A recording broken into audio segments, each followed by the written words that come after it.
this is very important. Whenever you're diluting acid, always pour the acid into the water, like this. Never the other way around.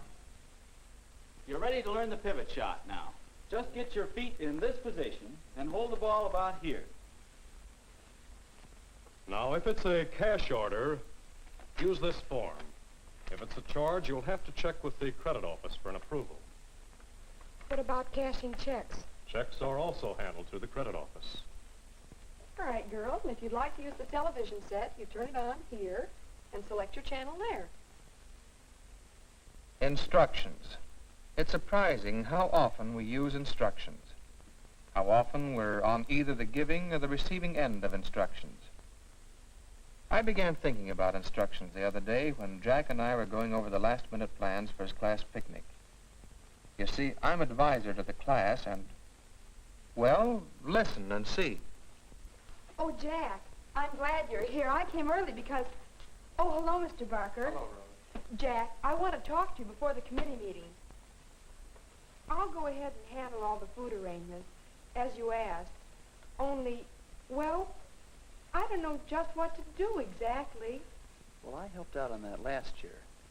Now, what did we do? We went around to different stores and asked about the prices, and then we bought the food where it was cheapest. Jack, how did you decide how much to buy? How much to buy? Oh, yes, Rose, there'll be a report today on how many are coming to the picnic. Good. And then when you know how many to plan for, you can find out how much you have to get.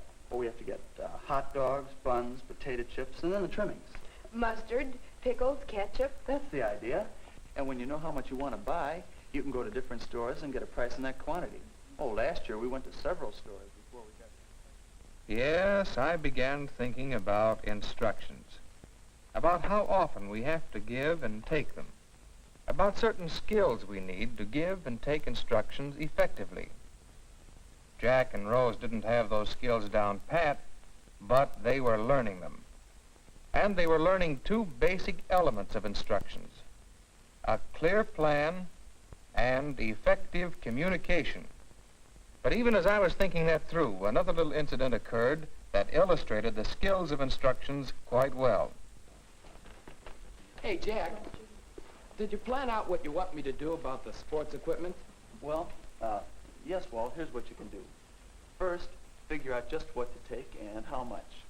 We'll want bats and balls, of course, maybe gloves, maybe horseshoes. Then go to the coach for permission to borrow them.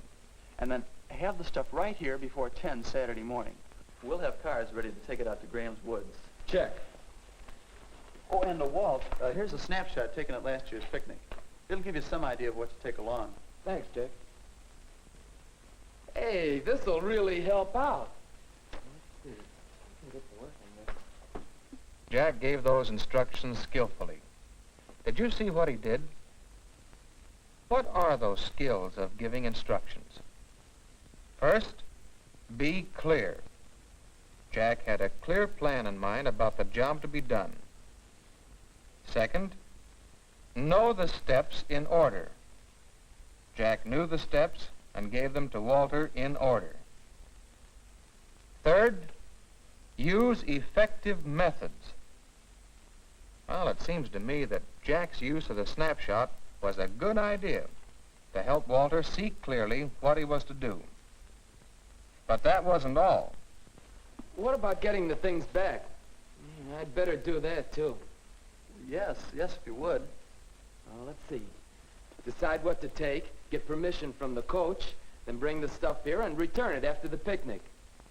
Anything else? No, that should do it. Okay. I'll get in touch with you if anything goes wrong.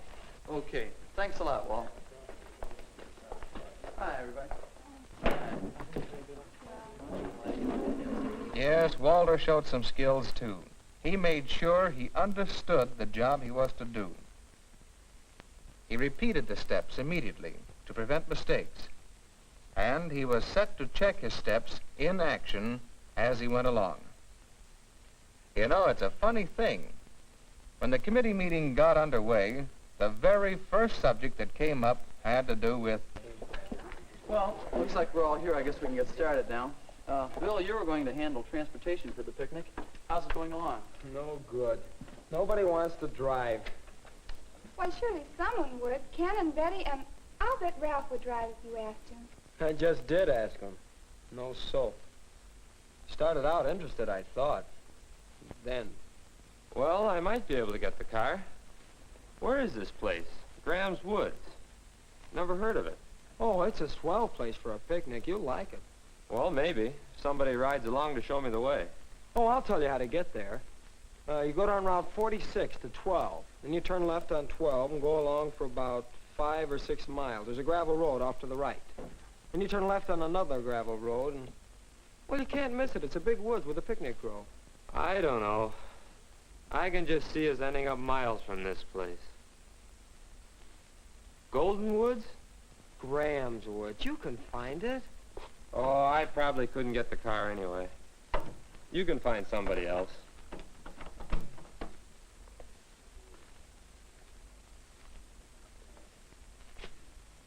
And it's been the same way with everybody. They don't know the way, so they won't take their cars. Do you suppose they'd be more willing to drive if they had clear instructions on how to get there? Yes. Couldn't we make your instructions simpler, Bill? Why not use a map? Well, Graham's Woods isn't on the road map.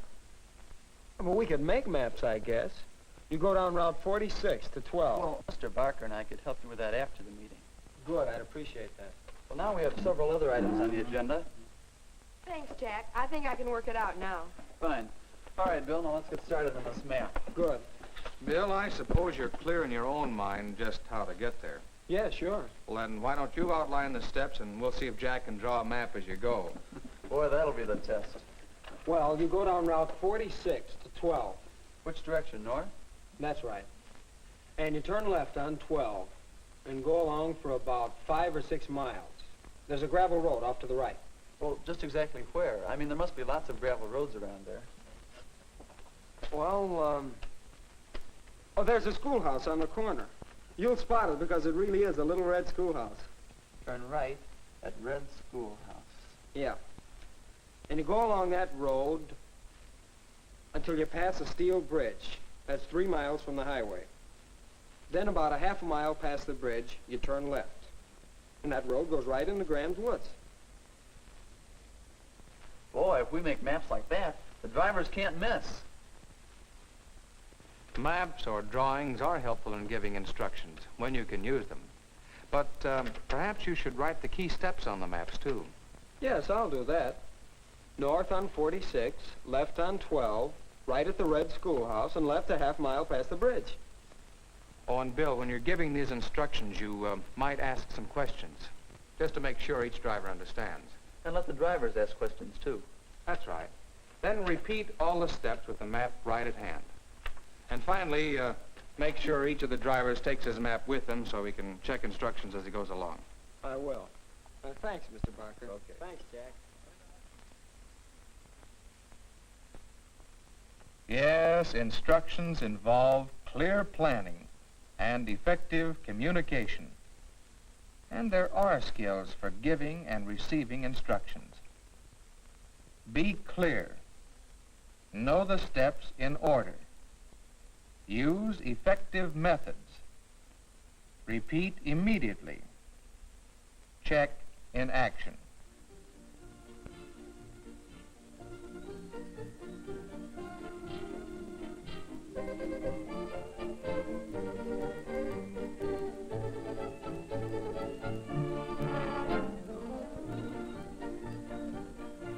Whenever people want to do things together, it pays to know how to give instructions and how to take them.